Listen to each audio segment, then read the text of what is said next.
Welcome to the Fear and Greed Afternoon Report for Friday, the 30th of June, 2023. I'm Sean Aylmer.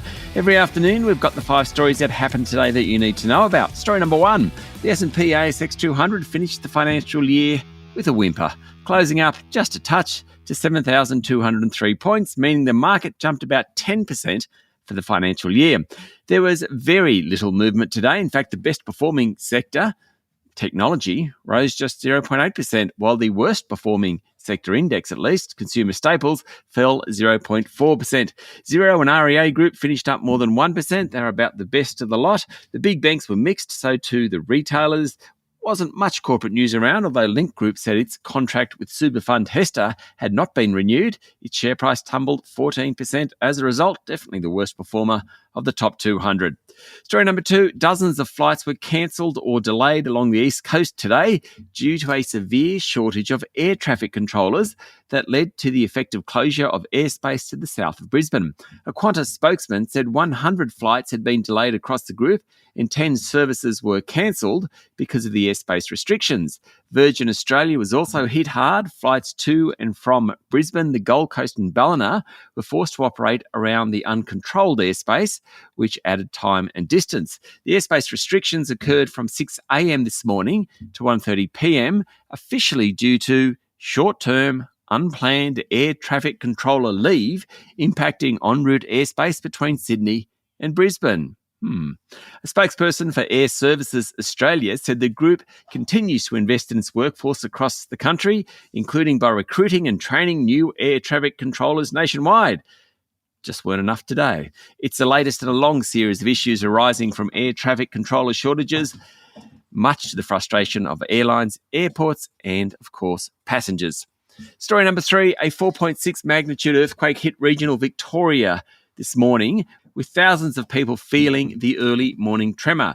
Geoscience Australia said the earthquake struck at 1:32 a.m. near Rawson, a small town around 150 kilometres east of Melbourne.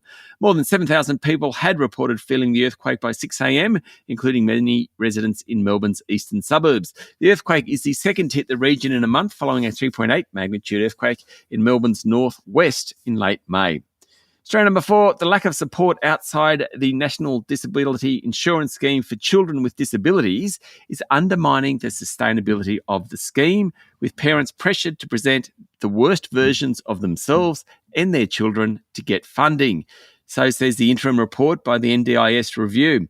NDIS Review co-chair and architect of the National Disability Insurance Scheme, Bruce Bonyhady, said the absence of services for disabled Australians outside the NDIS created a system that was deeply unfair. That's according to a report in The Australian. The review's interim report, handed down today, also identified a lack of workforce quality and problems with the culture of the National Disability Insurance Agency as key challenges to the $40 billion a year scheme.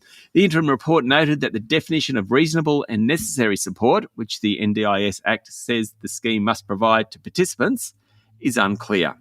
And finally, story number 5, major French cities experienced a third night of riots as President Emmanuel Macron fights to contain mounting unrest triggered by the fatal police shooting of a teenager of Algerian and Moroccan descent during a traffic stop.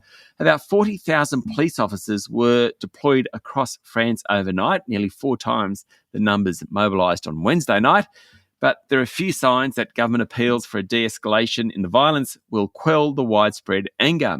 In Nanterre, the working-class town on the western outskirts of Paris, where a 17-year-old boy was shot dead on Tuesday, protesters torched cars, barricaded streets, and hurled projectiles at police following a peaceful vigil. National Police said on Thursday night that officers faced new incidents in Marseille, Lyon, Toulouse, and Lille, including fires and fireworks. The shooting has fed long-standing complaints of police violence and systemic racism inside law enforcement agencies, from rights groups, and within the low-income, racially mixed suburbs that ring major cities in France. That's it for the afternoon report for Friday, the 30th of June, 2023. Don't forget to hit follow on the podcast and find Fear and Greed on LinkedIn, Instagram, Twitter, and Facebook. Join Michael Thompson and I tomorrow morning for the weekend Fast 5. I'm Sean Aylmer. Enjoy your evening.